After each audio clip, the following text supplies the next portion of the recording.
Welcome to the Solid Verbal. The Solid Verbal. Come after me! I'm a man! I'm 40! I've heard so many players say, well, I want to be happy. You want to be happy for a day? Eat a steak. It's that woo-woo. And now, Dan and Ty. Welcome back to the Solid Verbal, boys and girls. My name is Ty Hildenbrandt. I am joined, as always, by my good friend, my colleague, my co-host of many years, a fine gentleman, by the name of Dan Rubenstein. Sir, how are you? I'm good, and wanted to take this opportunity, first of all, to thank everybody out there for all of their support. Unfortunately, I am not going to be participating in this episode. Okay. I am going to be training for our live show on January 14th at Hill Country Chicken in New York City. Tickets available basically now, if you're listening to this. When is this show going up, Ty? The show's going up on Wednesday. We're recording on a Tuesday, so this feels like a situation where we need to record and account for two possibilities. Yes. One of which is it was a raging success. Oh, I'm so sorry if you didn't get tickets. A huge success. We're sold out. Sorry, maybe next time. Yeah. The second is plenty of tickets still available. Plenty of great seats still available, or we're running out real quick. So jump on it. So whatever, just edit to that. Also, saving my voice for our live shows, video and audio for the national championship in Tampa. Yeah, right. So I'm thinking about my future. So today it's just going to be you and Bryce Love. Love. It's just going to be you and Bryce I was going to say, Love. what's the backup plan? Maybe Darius Geis is going to be a part of it. Darius Geis joining us on the Skype line. Sure. Yeah. So I do appreciate it, but I have to look out for my future. We should get to breaking news. Yes. We have breaking news. Boop, boop, boop, boop, boo. The topic at hand here, if you couldn't figure it out from Dan's cute little intro there, Christian McCaffrey, Leo Fournette, now Shock Linwood I saw. Who knows by the time this show goes up if there will be any other names added to the list. But these kids are going to skip their bowl games to focus on the NFL. Yes. As you might have guessed, there is much conjecture out there in the sports media realm about what this means and how we should feel about these kids foregoing the game to focus on their pro future. Dan, do you have a sense here? Do you have a hot take? No, and it's one of those weird situations that we've come to sort of see with everybody that has to weigh in on every story. That yeah, right. The reactions seem to be immediately understanding and supportive, but with an undertone of like, and anybody that thinks otherwise is an idiot, which is a very strange sort of go between when you think about the story at hand, which is just guys that play running back don't want to play in TV exhibition games. And if their teammates are fine with it, if their coaches are fine with it, if their parents are fine with it, if everybody's supportive in their life other than studio analyst John Doe, I think I'm cool with it. Yeah. I think I'm good with it. It's hard for me to get worked up. If it were Deshaun Watson doing it, I'd be like, man, that's a little bit off. He got his team to the college football playoff and to the brink of a national championship game. He should be playing for his team and finish the season. But Sun Bowl, I don't know. Let me ask you a question, Dan. Yeah. Tom Herman just left Houston before their bowl game to take the Texas job. Yes. What was the reaction to that? What a great hire from Texas. That was such a great move for Tom Herman for Texas. It just makes sense. When the shoe's on the other foot now and it's the unpaid athlete, right? All of a sudden it's a referendum on the bowl system, some sort of political statement in some cases. Yeah. Many of the people arguing against this were never good enough to be faced with the decision to go pro early. Right. And I believe in life that not everything's black and white. Sometimes a fresh dose of perspective can change your opinion. By the way, changing your opinion on something isn't a weakness. That can be healthy too. It's not all like black and white here, and it doesn't need to mean something more than, hey, I'm a little worried about getting hurt and I really want to go pro and make a living at this full time. I saw a lot of people referencing Jalen Smith from last year. Yeah. The all everything linebacker for Notre Dame, who was a surefire top 10-ish pick and who stumbled into second round? Second round, Cowboys. Second round, yes. He took out an insurance policy, so did make some money back after he got hurt against Ohio State in the Fiesta Bowl. And he came out and said, if I could do it all over again, I would play. And I don't know if it was Kirk Herbstreit, who I like a lot, they were using that as a sort of referendum of saying, well, my opinion is correct because now that Jalen Smith would do it all over again, even with an injury, then clearly that's the correct opinion. Here's how I come down. Just what you said, Ty. It's okay for different people to have different opinions and do what they feel is best for them. That's cool.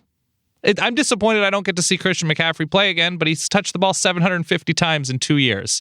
Feel like that's more than enough. And guess what? Tonight we're going to talk about what that means in the context of our confidence pool. Ooh, I think it's got some ramifications. So It was already a tough game to pick. Maybe this makes it a little easier. I don't know. We'll see. Fair. We'll see when we get there. But the point is, hey, Tom Herman, great move. Great move for him. I'm so happy for him. Houston players, they were happy for him. Coach Herman. You don't sound happy, Ty. No. It's kind of goofy. Kind of goofy when the shoe's in the other foot. In other news, Jimbo Fisher re-upped through 2024. Yeah. If math serves me, that's like, 8 years-ish? Sounds right. Yeah. If he leaves early, according to Bud Elliott, it's not a great deal for Florida State. If he doesn't leave early, then it's kind of a steal. Yeah. Either way, I think a good move for Florida State. Jimbo Fisher's a good coach. He's taken them to great heights in the early part of his coaching tenure, and we do hope for Florida State that they achieve continued success. So good for him. Yeah. How many active FBS coaches have won national championships? Like 5? He's something one of like them? that. Yeah. He's a very good coach. He recruits well. Seems to feel at home enough to not fully take overtures seriously to go elsewhere. We saw perhaps some mutual interest this year with LSU that never really went anywhere. He seemed to ask for the world. So he's receiving the world in Tallahassee. Hope it works out for everybody. Also, the very first coaching interview we did on the show, Jimbo Fisher. Is that true? That is true. The very first one. I know Al Golden, when he was at Temple, was very early, but Jimbo Fisher was the very first interview we ever did. Before he had coached a game. Before he had coached a game as a head coach, yeah. Who is the first interview we've ever done, period? It was either Andy Gray or Jimmy Traina. I know it had to have been somebody from SI. It had to be someone from SI. That was our only connection back then. Well, we could have interviewed Stu or Andy. We could have. That's true. Also, I'm going to use this as a jumping off tease, Ty. I think sometime this coming off season, this spring, summer, something like that, our pals at the Starters, we've referenced them, formerly Basketball Jones, they did a magnificent show this past January or February, outlining in detail their lives and the history of the Starters/Basketball Jones. Oh, that was a great show. Look for it. It was January, February. Look for it. It's like an hour and a half listen. It parallels our story in such crazy ways. I don't know if it'll be this year, maybe next year. This will be we started the show in August of 2008. This is going to be our 10th season. So in 2017, it'll be our 10th college football season. Okay. So 2017 will be our 10th college football season. So our 9th off season or whatever it is. So we'll either do it this year for our 9-year anniversary or who knows. We could do it in celebration of our 10th season. Yeah. Preemptively. I think that'd be fun. We got a long off season, dog. We got to talk about something. Can't stress enough. We are here once a week, all year long, twice a week during the season. So don't alter those podcast listening plans because it gets weird in June. It really does. It gets weird, but it gets fun. Yes. The other news, the only news, unless there's something I missed that was glaring, Tulsa beat Central Michigan in the Miami Beach Bowl by a score of 55-10.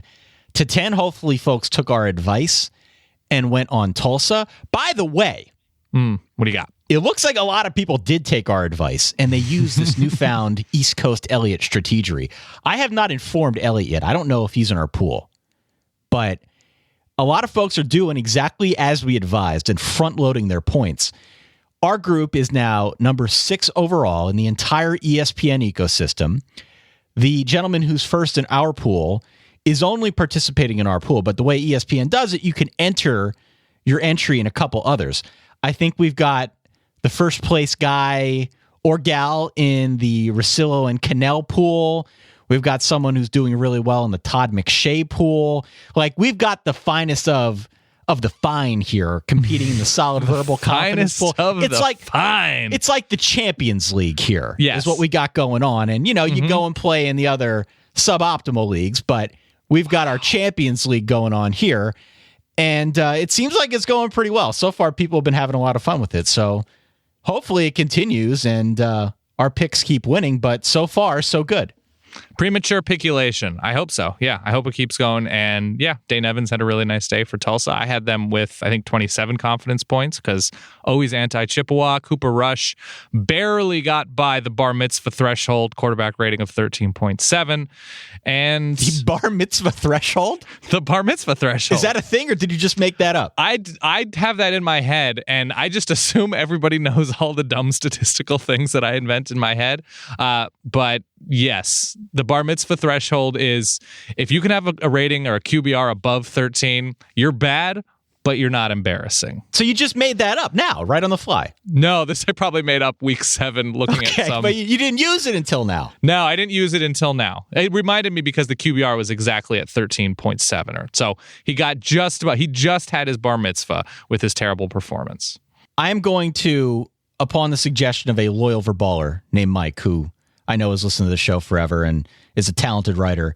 He suggested that on the next iteration of solidverbal.com, which I'm in the process of just cobbling together piecemeal here, and I'll get it out at some point in 2017. His suggestion was to put some sort of glossary of terms. Oh my God.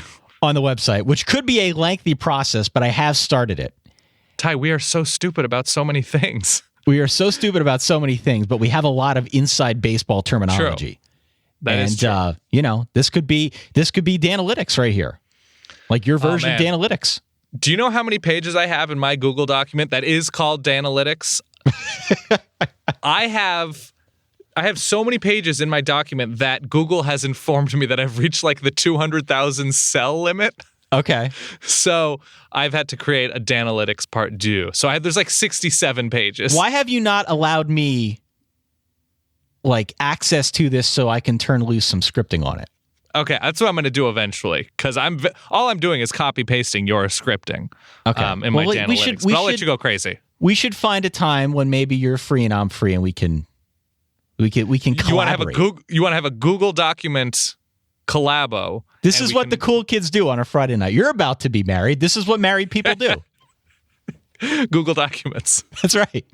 Yeah, we can broadcast that too. People can watch. All right. We got to pay some bills. Then we got to pick some games here. Yeah. What do you do, Dan, when you want to snack on something? You're asking what do I do when I want to gobble down sweets, eating as much as an elephant eats? I guess I would count on certain companies to get me some healthy, hearty snacks. I mean, you could go the Nature Box route. A lot of people out there, they don't got that kind of self-control. True. They don't got that kind of self-control to even think about, hey, what's healthy? Mm-hmm. They can't resist the temptation. Let's eat some cookies. Let's eat some gingerbread. I don't know.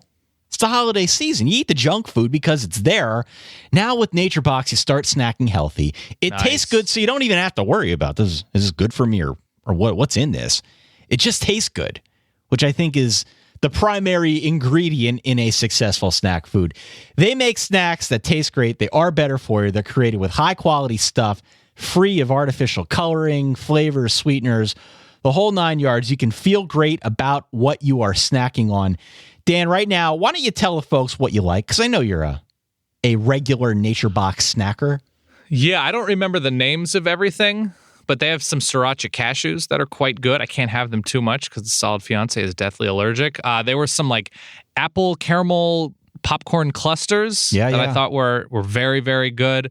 They have beer cheese pretzel bites of some kind. I thought those were very good.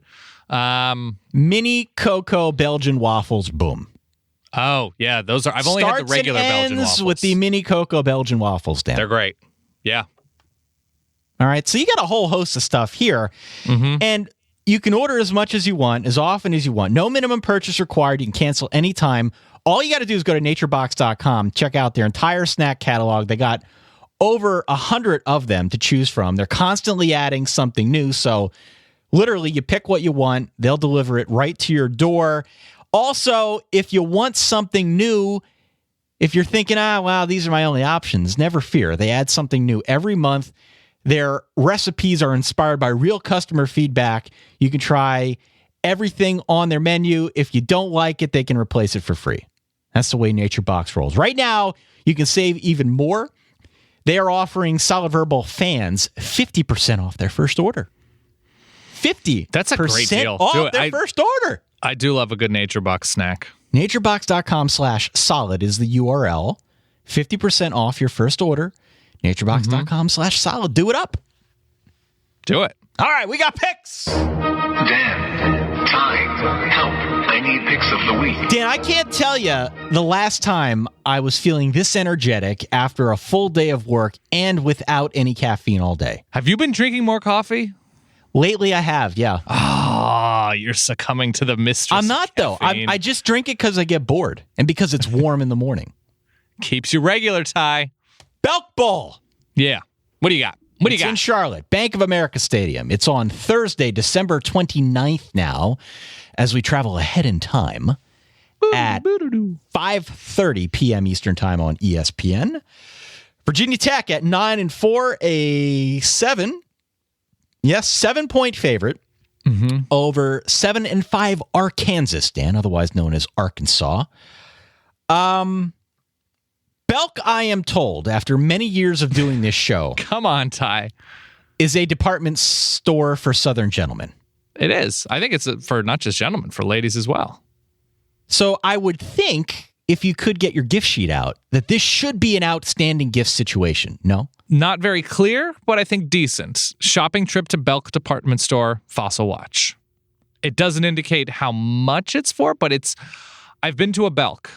I think in Charlotte, and totally fine. Does totally it compare to like a store. Macy's, a JCPenney, and Yeah, I think like a Macy's type. Yeah. See, I think if you're going to do a shopping trip, that's an okay place to do it because you got a lot of variety to pick from. You have variety. If you need a suit jacket, if you need some pants, you need some jeans, you need a polo shirt of some kind. It's just business casual. I think you'll be good to go at Belk. So, how you feeling about this game? Mixed. Yeah. Mixed.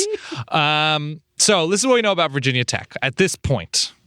New coach and Justin Fuente.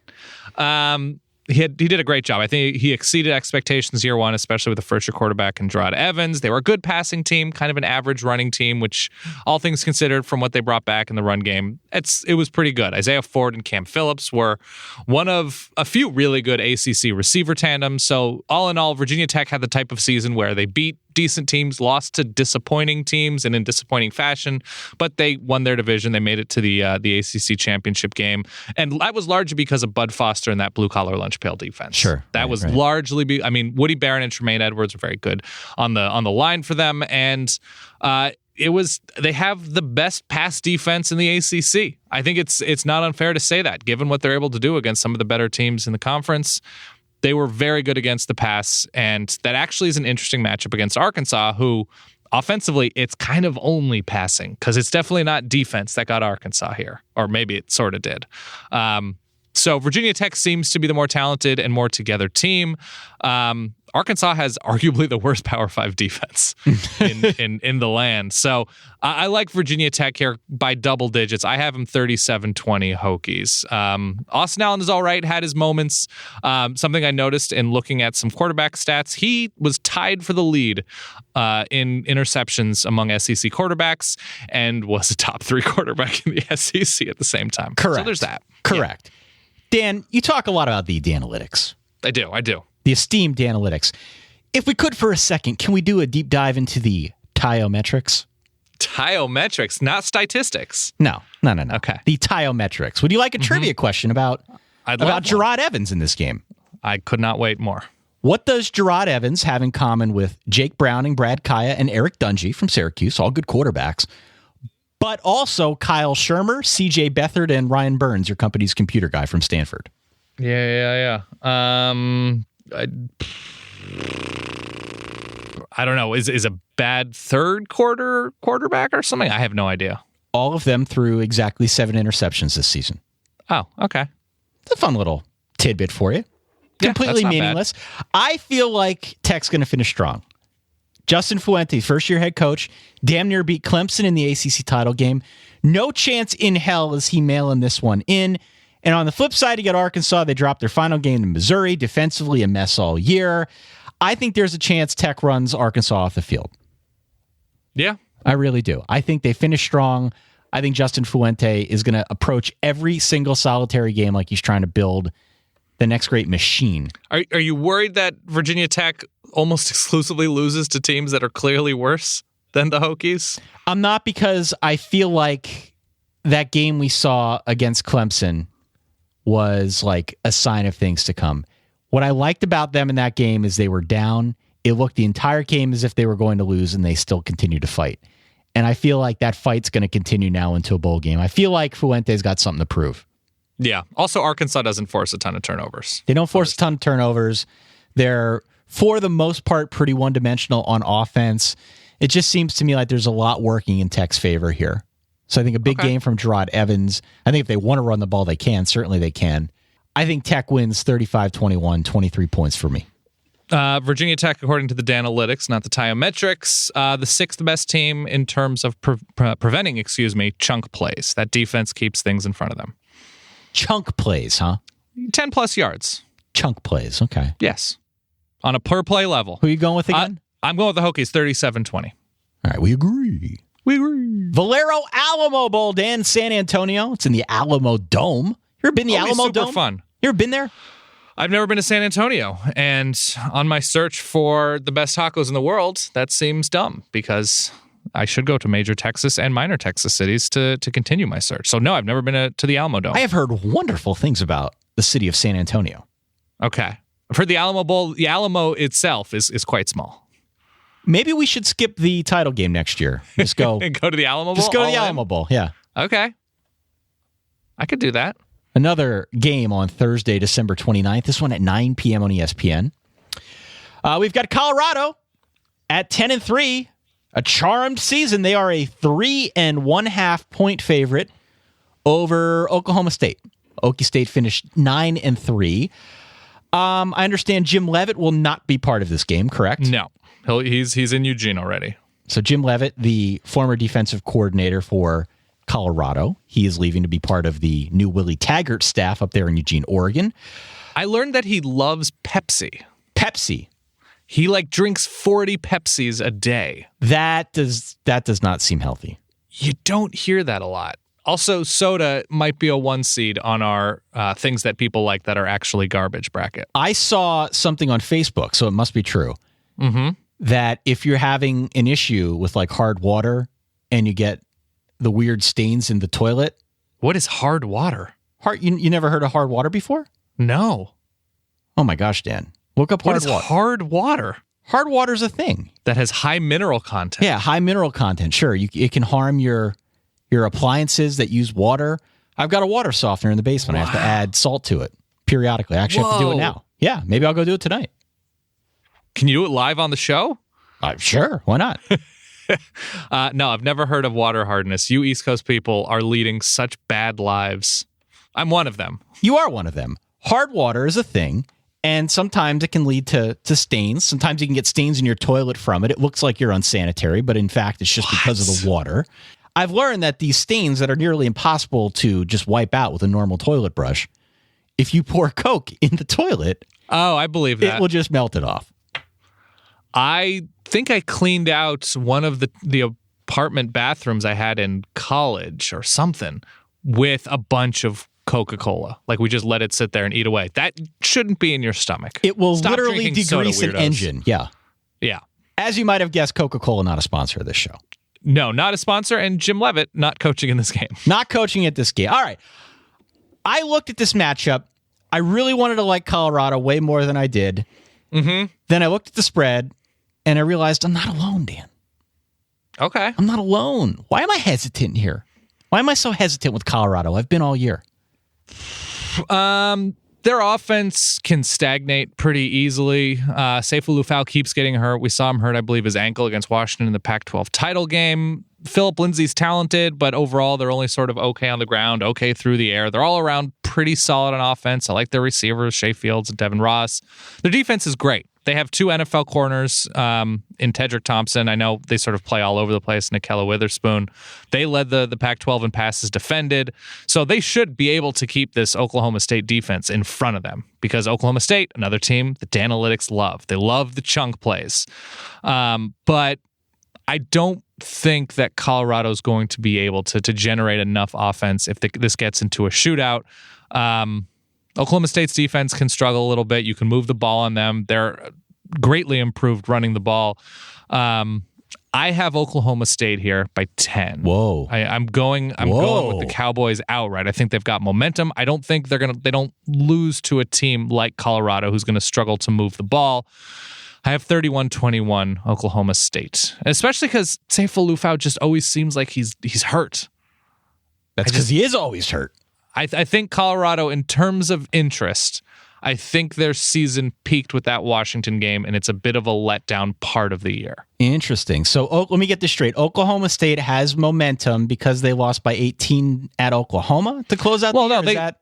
They lose. They will lose to a team that can take advantage of their defense. I just don't think Colorado is that type of team. Okay. And they were in that game. They shot themselves in the foot a ton. I had you pegged for Colorado here because they're in the Pac-12. But I really like Colorado, but against this Oklahoma State team, I think they're built to be able to play with Colorado. Interesting. Okay. Yeah. Well, I'm going to go the other way, but you're right about Colorado. There is some reason to be skeptical here. They did get bombed in the Pac-12 game. And of course, a lot of that was on the ground, too. A lot of that was on the ground, sure. People are going to say, well, Sefo Liufau got hurt in the Washington game. And certainly that's when the game came off the rails. But Washington would have won that game pretty big either way. If you go back and look at it, they would have won that game. I think Oklahoma State's overrated. I am not at all impressed by their resume. The offense is good because it's always good. They just lost the Miami Beach Bowl by proxy. Thank you. The defense is garbage. Garbage this season. And I'm just going to favor the team with the better defense. I know they lose Jim Leavitt. Okay. And I'm not super confident here, but I haven't been all year. So let's say Colorado plays. They're still playing to earn respect. They're, I think, a more balanced team than Oklahoma State. Not super confident. I'm going to go Colorado wins, but only 14 points. Probably a close game. They are giving away.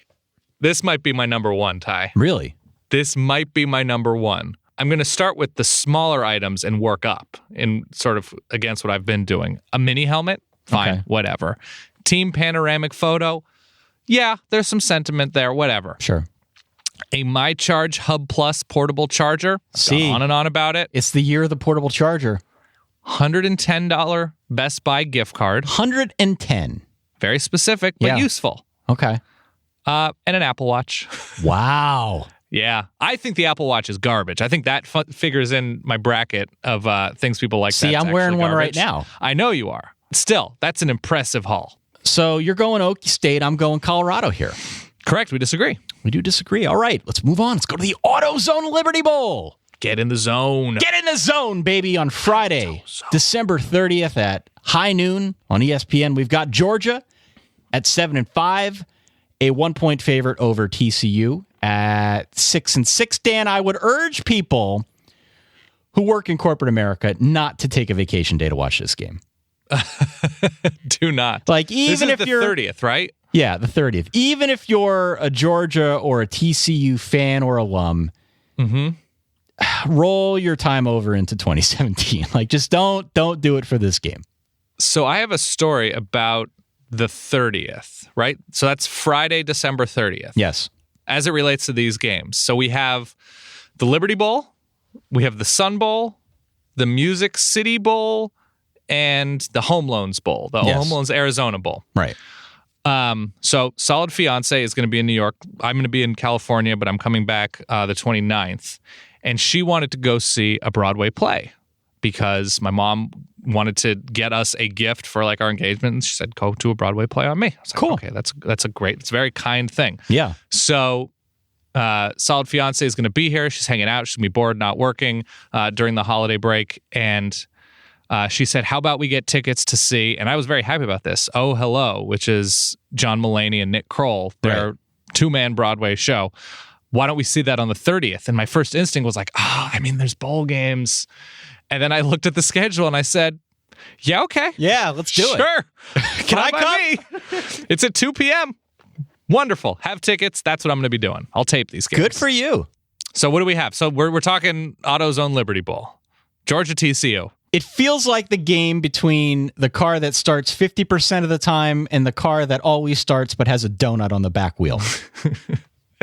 Well, if one of those cars couldn't run or throw, it might be Georgia. Yeah. Because their offense was a struggle this year. They couldn't run, and they were even worse throwing the ball, which is sort of understandable. New coach, freshman quarterback.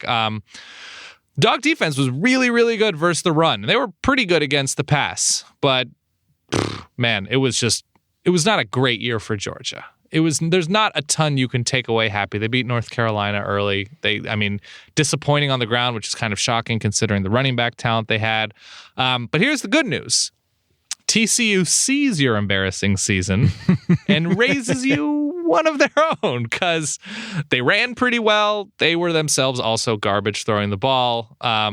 Defense wasn't great versus the run. It was all right versus the pass. Josh Caraway's big year was sort of lost in a lot of TCU's struggles. Because I think Georgia is a team of extremes, bad offense, pretty fun defense, and TCU is just sort of halfway disappointing on both sides. I'm actually going to roll with TCU. Wow. I'm going to go with TCU. I know they're, a 1-point underdog? Yep. I think at this point, blue chip guys at Georgia will be more disappointed to be in the Liberty Bowl than TCU's team. So I have 2017 TCU. They win by a field goal. That's a really great theory. Wow. It could be totally wrong, and there's a good chance of that. Yeah, I'm second guessing my pick. I'm going to go Georgia here. Okay. I have zero feel for this game. Zero feel for this game. I am going to act impulsively and spitefully and side with Georgia because you might remember TCU was now infamously my preseason playoff pick. Right? They're in the freaking Liberty Bowl. They're my playoff pick. They're garbage against the run, and they've been dealing with whatever Kenny Hill's doing all year. Yeah. I don't know if they yanked him for good yet or not, but to be fair, Georgia is also hot garbage, at least on offense. 105th nationally in points per game. Defensively, you're right, though. They were above average. We got to stop calling people and things and teams garbage. We got to come up with new words, even though it might be true. We have to expand. It's my fault. I have no place to slot this game because of the way I planned out the rest of my confidence pool, which is like a triple whammy here. I am going to go Georgia, and I'm going to go 26 points, and I'm not going to feel good about it at all. I'm just going to roll the dice. It's a 1-point line.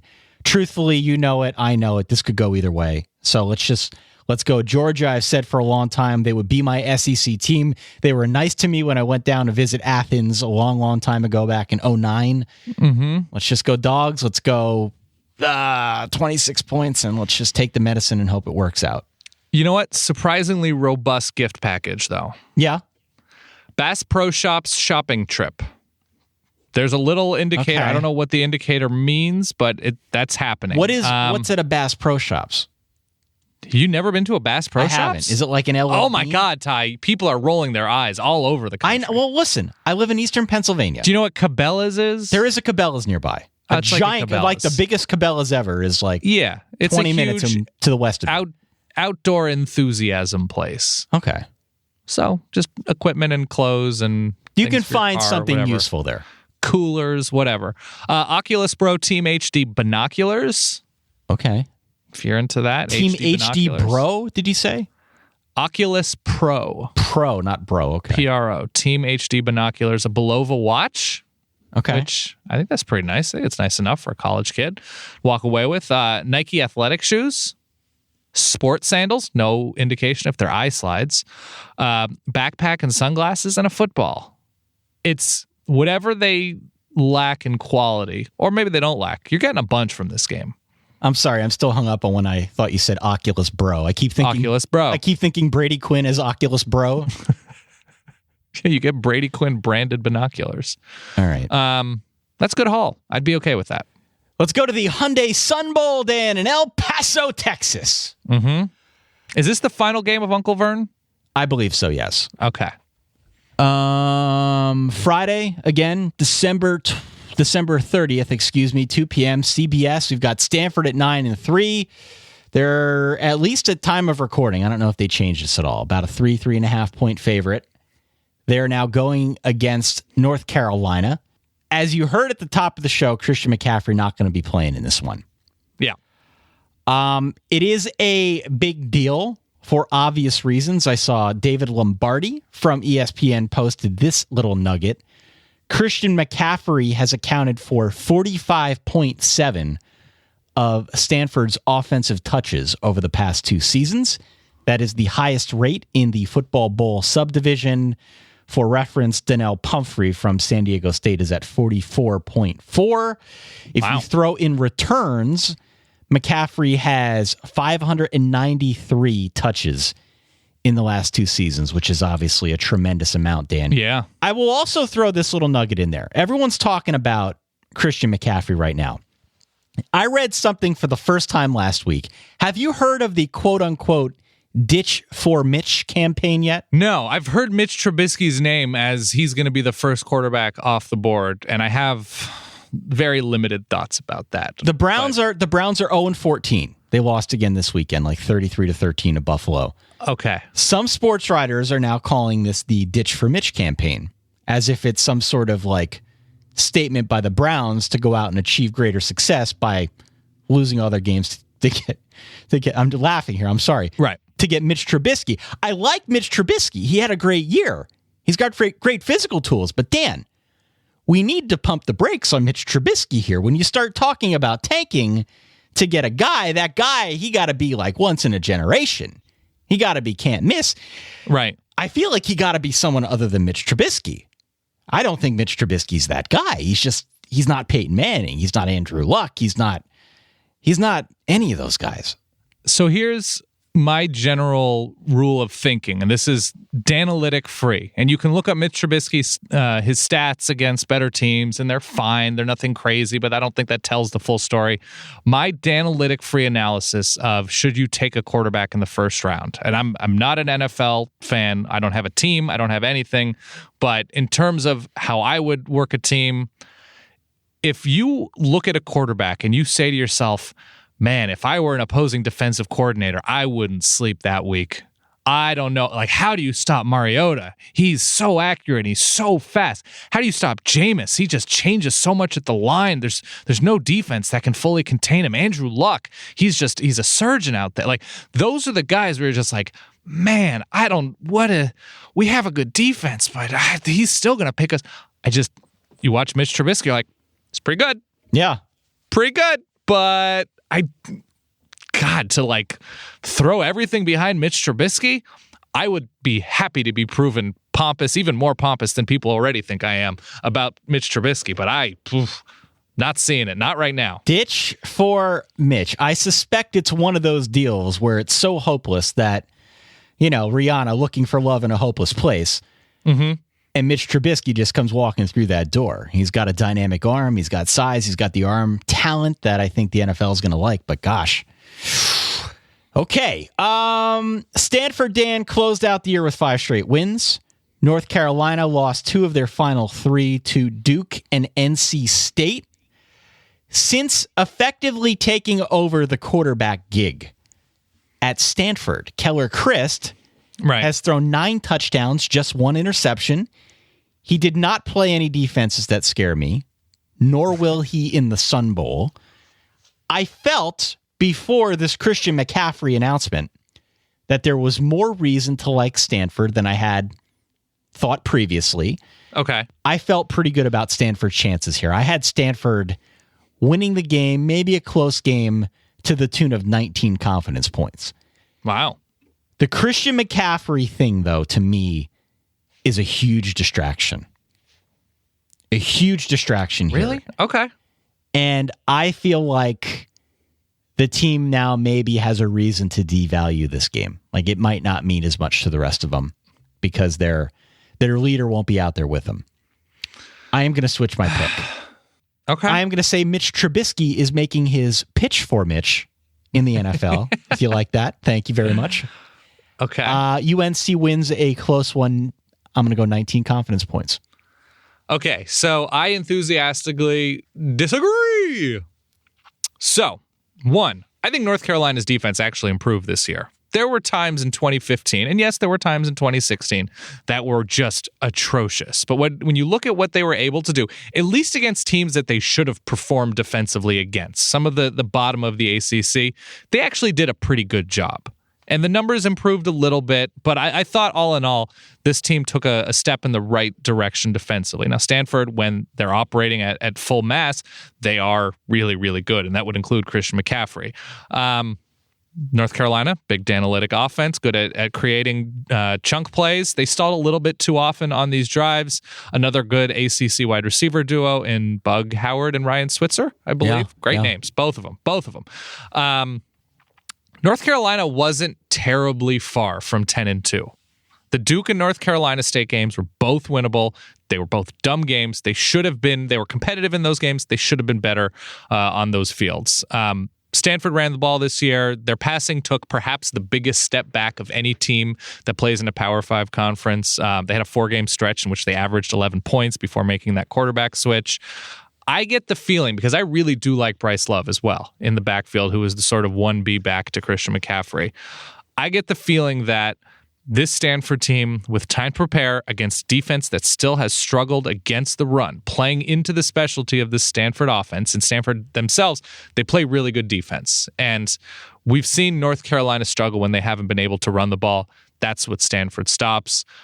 I think we might be seeing a lot of Christian who after Stanford wins this game. Like that really dumb it's just okay. I like Stanford here. I like Stanford with time to prepare. I think it's a particularly advantageous matchup. I have Stanford 24-20. 24-20. Yeah. I might change this pick again. Right now, I'm going to go UNC. I could see it going either way.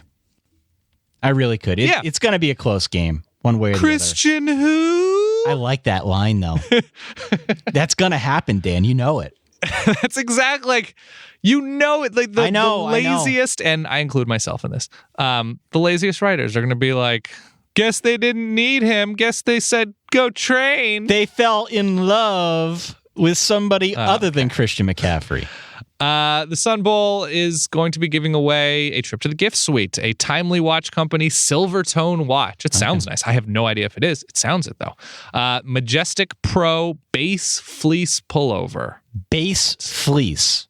Yeah. You know that if there is any coach that's like, I don't need this Sun Bowl pullover, Bill Snyder will take that pullover. Bill Snyder has a full He will closet. take it off your hands. Yep.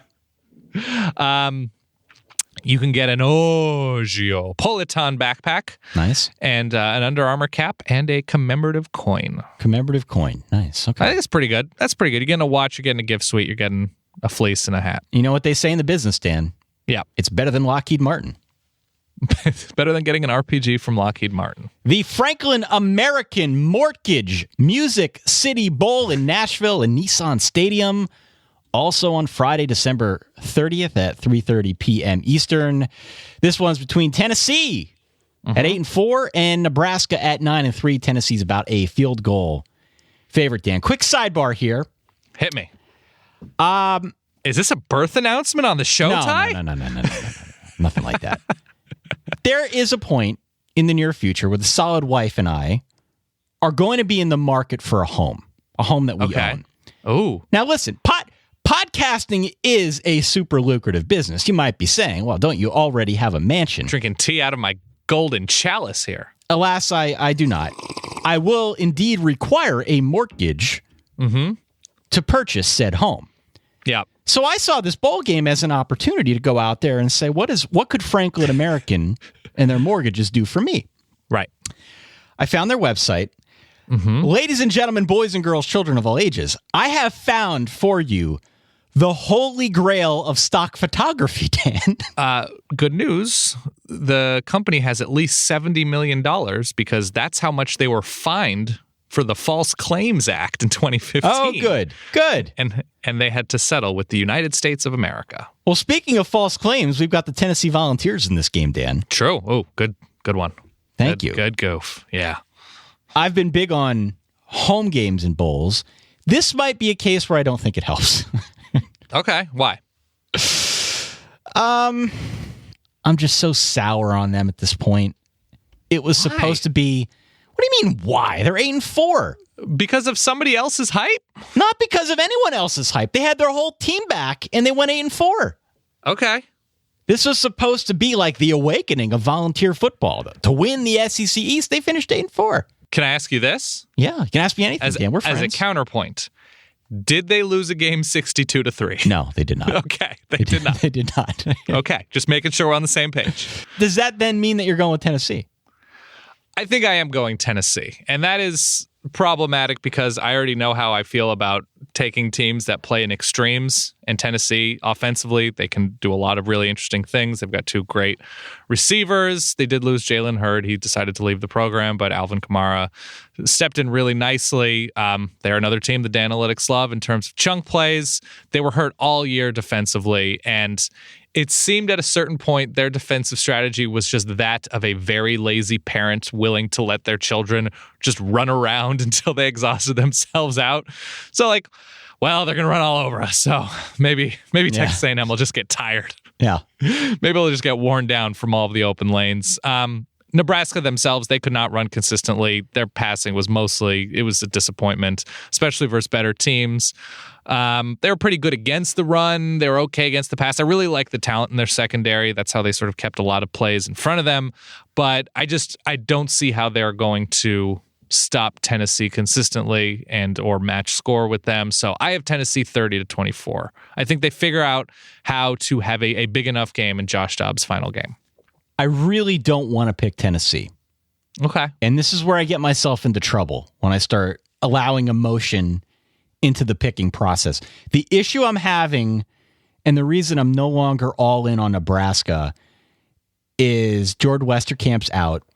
Yeah. He had a non-contact injury. He's out for the bowl game.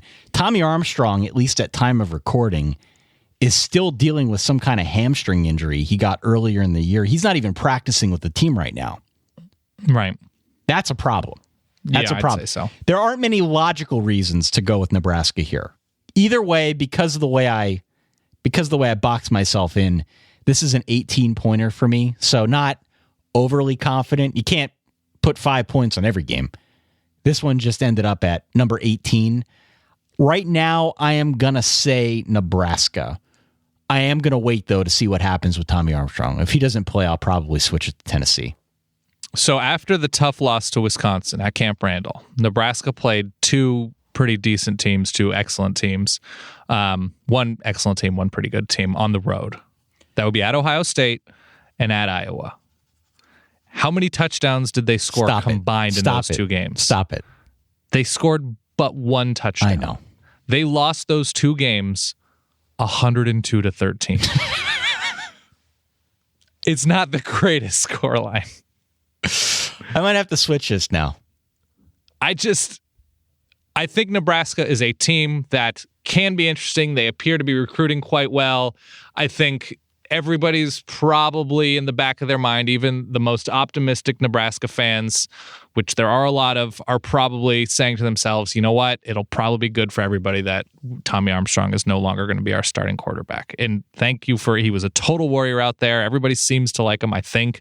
But Nebraska right now, as they're currently constituted, they just sort of seem like the facade of a good college football. I'm going to switch it to Tennessee, and here's why I'm going to do it. Because I'm very good at persuading you. If you are, and if you're wrong, I can blame you. Yeah, absolutely. All right. You 100% can. Quickly. Oregon should have beat Nebraska, Ty. Think about that. That's right. That's right. Oh, boy. Okay. Yeah. More bills to pay and then 3 more games. Texture, Dan. A lot of people responded really well to the magazine feature I referenced on our last episode. They did, yeah. The Frank Sinatra one. Yeah, has a cold. Here is the way this works, okay?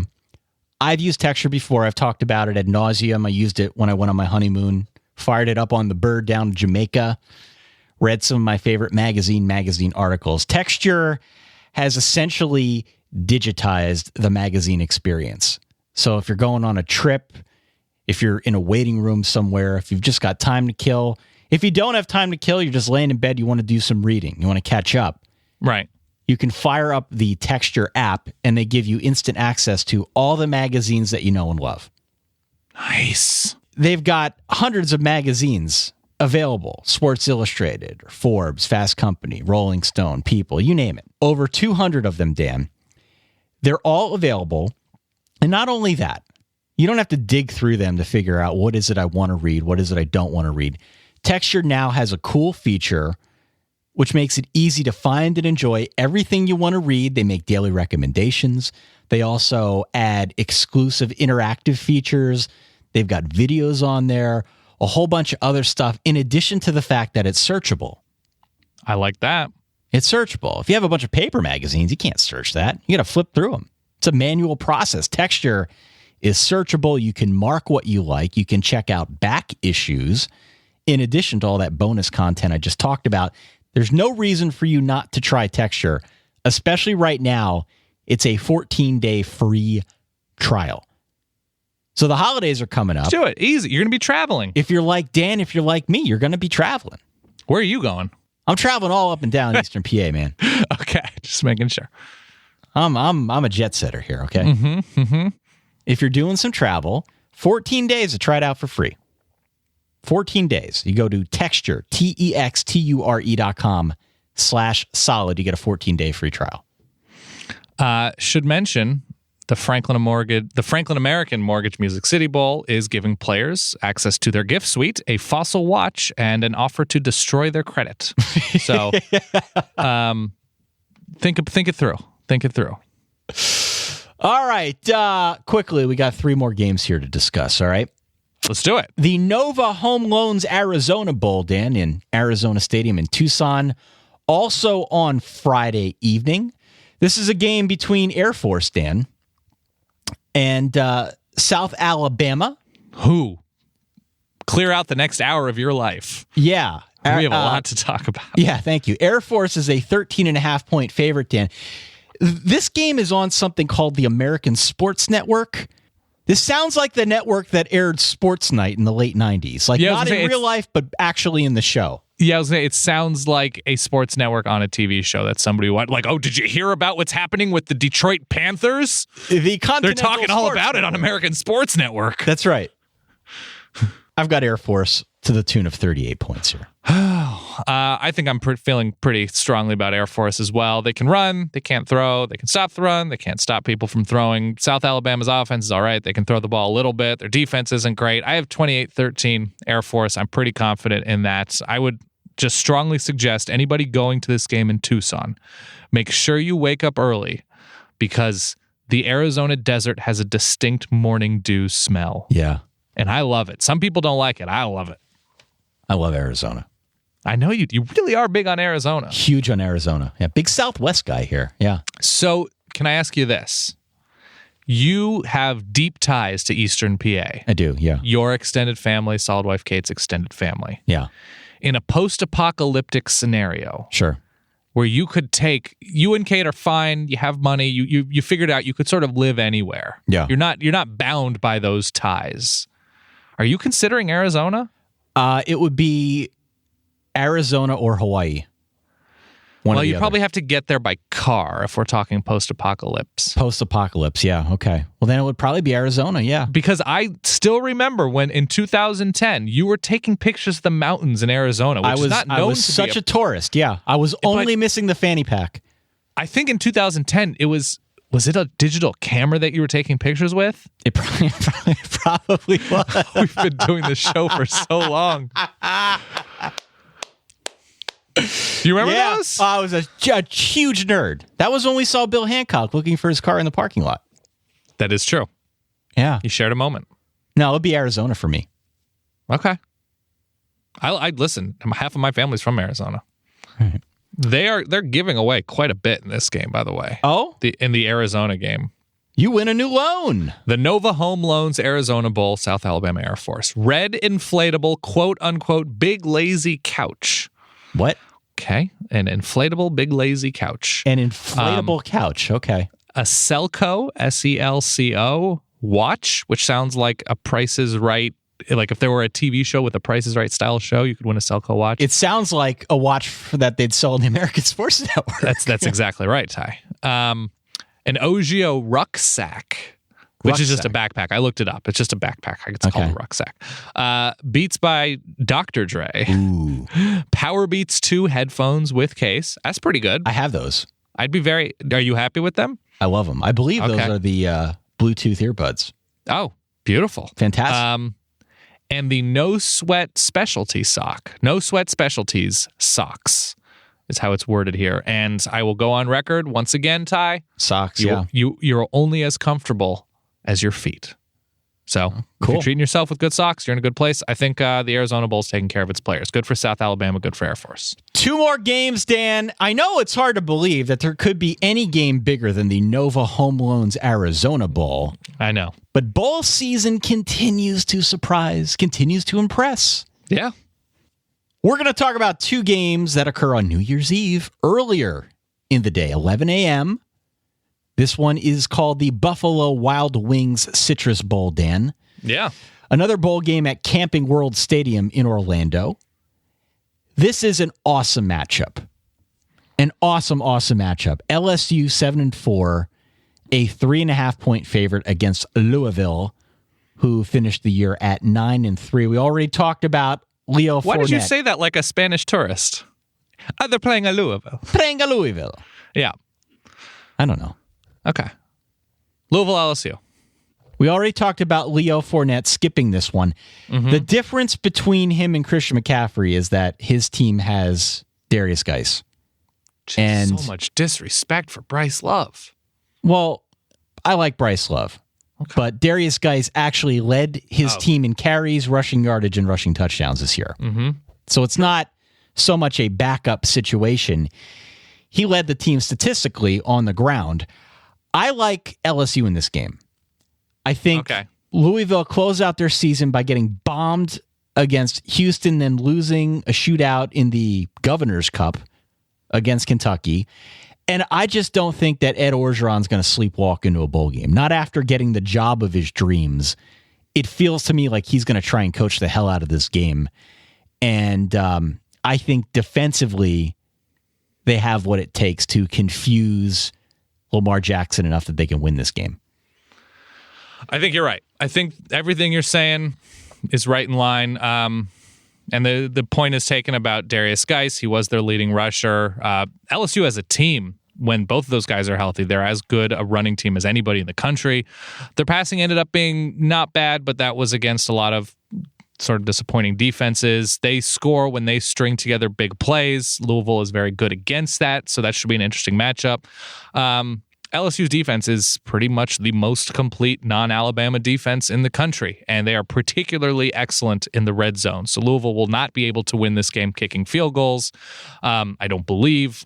Louisville, as good a running team as anybody in the country. They're also obviously a very good passing team, and Lamar Jackson at his height is the best. Louisville's defense, I think, was overlooked a little bit because of the genius of Lamar Jackson. Definitely. They were very good. They were very, very good. They got better too as the year wore on. Ultimately, I am a little bit worried about Louisville's offense against LSU's defense. LSU's defense is that good, and if they are charged up, which I think you're right, I think Dakota will have them ready to play.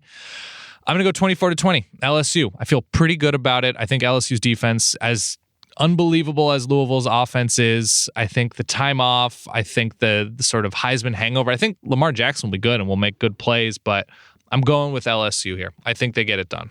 Yeah, something that struck me down the stretch. Lamar Jackson, now he won the Heisman. He's a dynamic runner. He's a dynamic player.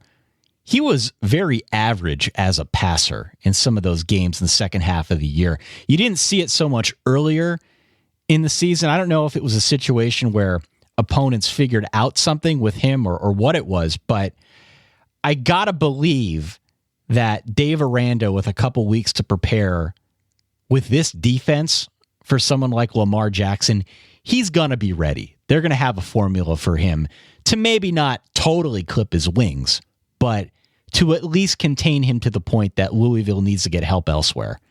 I think LSU wins, but I'm only going to put like 4 confidence points on it. I'm not confident in this game. I have 42 confidence points, not on the outcome of this game, but on the fact that Jesse Palmer is going to start saying a Dave Aranda defense in the way that he talks about a Gus Malzahn offense and a Bud Foster defense in the exact same way. Dave Aranda has heard his name. I've heard Dave Aranda's name maybe 10 times more than any other coordinator in college football in the past 6 months. And with good reason. He's excellent. But I think his specific story is what is going to be latched onto by Jesse Palmer in a very big way moving forward. And you know what? I'm fine with it. I like Jesse Palmer. I like Dave Aranda. But it is an absolute certainty that a Dave Aranda defense is a thing. What is the gift situation here? Coach O and the players. I actually don't know if the coaches walk away with anything. But in the Citrus Bowl, they will be walking away with a $305 Best Buy shopping trip. $305. You can do pretty well with that. I think, can you get an Xbox or a PS4 for that? Are they $300 now? Maybe. Yeah. You can get a PS1 for it, for sure. Sure. Get a Timely Watch Company watch. iSlide sandals. There it is. Wow. $25 towards Buffalo Wild Wings, because it is the Buffalo Wild Wings Citrus Bowl. I like that. I don't remember if the Chick-fil-A Bowl, whatever, was giving away Chick-fil-A. Here's the item that I love the most in this game. The Citrus Bowl is giving away, and I quote, EA Sports video game. Oh. EA Sports video game. Oh. Yeah. So that's not. So they're either giving away NCAA 2014 was the last one we got. 2014, 2015. Yeah. I think it was 2014. Maybe I'm wrong. Whatever. But EA Sports video game. That's a little awkward. Yeah. Yeah. Maybe it's The Sims. Yeah. I guess that would just be EA. But yeah, I think we both agree. LSU. And then finally, we've got the Tax Slayer Bowl. Same time, New Year's Eve, 11 a.m. They play this one in Jacksonville. It's on ESPN between Georgia Tech and Kentucky, Dan. They call it the Tax Slayer Bowl. How about the Forward Pass Slayer Bowl, Dan? No. No? You're not wrong, but still no. No? Okay. How do you feel about this game? This is what I have down. I'm going to read it verbatim, what I have here. Go ahead. Georgia Tech offense, good. Georgia Tech defense, not great. Kentucky ran super well, couldn't throw. Kentucky defense not good. Kentucky 30-27. That's what I have down here. Georgia Tech 8-4, 3.5 point favorites over Kentucky 7-5. I feel like Kentucky played their bowl game last week of the season against Louisville. Okay. And they won. I don't know if they care much about going to the Tax Slayer Bowl, to be honest with you. This is a pretty good game for Kentucky, though, if I'm being honest. This is a good game to be playing on New Year's Eve. But I think, like I said, they played their biggest game of the year, final game of the year. Now they go to Jacksonville. I got to believe they're outnumbered by Tech people. It's still a smaller school. It's a smaller school, but Tech is closer to Jacksonville, and they've got more of a presence in the Southeast than Kentucky football does. I think they have a lot of success running their option. I like them to win the game to the tune of 21 points here. Georgia Tech. Georgia Tech wins 21. 21 confidence points. Wow. One thing that I did notice, though, and this is probably more a story for 2017 than it is for 2016, both these teams are really young. Stanley Boone Williams was secretly one of the most fun players to watch this year. Yeah. A great talent for Kentucky. All right. So you're going Kentucky. I'm going Georgia Tech. Yeah. So we have, let's see. We have taxes, greasy food, your credit, an efficient car, something to fix your car, something to put in your car, and somewhere to drive with the greasy food in your car to buy big clothes for all your greasy stuff. Ladies and gentlemen, your 2016 bowl sponsors.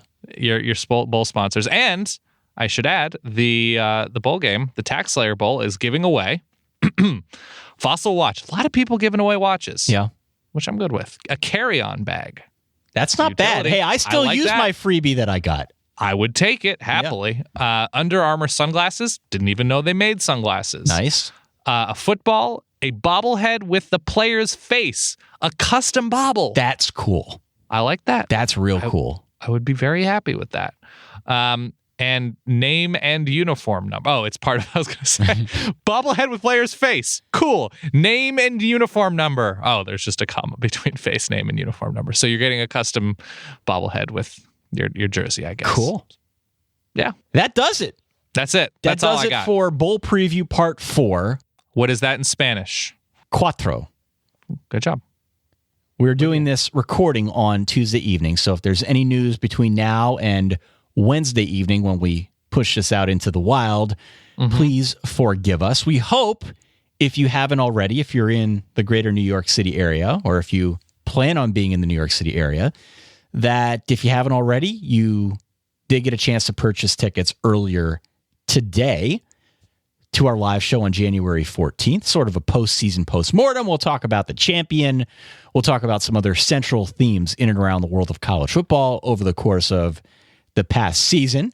Hopefully all those tickets are gone, though there's no way of knowing right now for sure. While you were all saying that, while you were saying that, I was thinking of the rhyming schemes that if it weren't Mitch Trubisky, if it were another quarterback that you were trying to fail for, and I could not do better than don't play wiser for Kaiser. Yawn for Deshaun. Yawn for Deshaun. Elia for Kai. No, Elia is not really a word, but No. no. Sleep on a futon for Deshaun. I'm very bad at this. No, that's that's actually awful. It's Dan. especially bad. It is especially bad. I'm looking at the passing stats to see seniors. I know Davis Webb got attention early. I would not draft him in the top 3. Ebb for Webb. It rhymes. Hate for Nate Peterman. I would hate myself if I took Nate Peterman that early. Yeah. I like Nate Peterman, but not that much. No. Play Smelly for Chad Kelly. There it is. Head for the Hills. Perry Hills. Perry Hills? No. That's all I got before I embarrass myself further. Well, this was a fun show. It ran a little long, but I think we covered a lot of ground. I disagree. We appreciate everyone tuning in and downloading the show. This is actually going to be our last show before Christmas, before the holidays. So we hope everyone out there, wherever this podcast finds you, that you have a very happy holiday season. The next time Dan and I record, our schedule anyway has it as December 28th. So we'll be previewing the New Year's Six bowl games, the bigger games, the playoff games on December 28th. Obviously, we'll do our best to kind of recap these as best we can here. But Dan, enjoy your holidays, enjoy your travel. Say hello to Mama Rubenstein. Of course. From me, send her my love. Send my best to the solid fiance. And to everyone out there, thank you for tuning in. Hope the holiday season treats you well and that you all travel safely. Did you do all of your holiday, your Christmas shopping? I did actually, yeah. I'm good. First time happy ever. with everything? I'm very happy, yeah. Some people who are getting gifts actually listen to the show, so I can't divulge what that gift is. But Bob Davey. I have a holiday gift I have a Christmas gift for everybody that I think is going to be a big hit. So I'm excited to reveal it when we do our next show. Okay. It's for whom that you're saying is going to be a big hit? I bought the same gift for everybody. I slide sandals. That's right. Okay. Yeah. That makes it easy. For that guy over there, Dan Rubenstein, for myself, Ty Hildebrand, thank you again for tuning in. Good luck with your bowl picks. Have a Merry Christmas. Have a very happy holiday season. We'll talk to you all on December 28th. In the meantime, stay solid. Peace.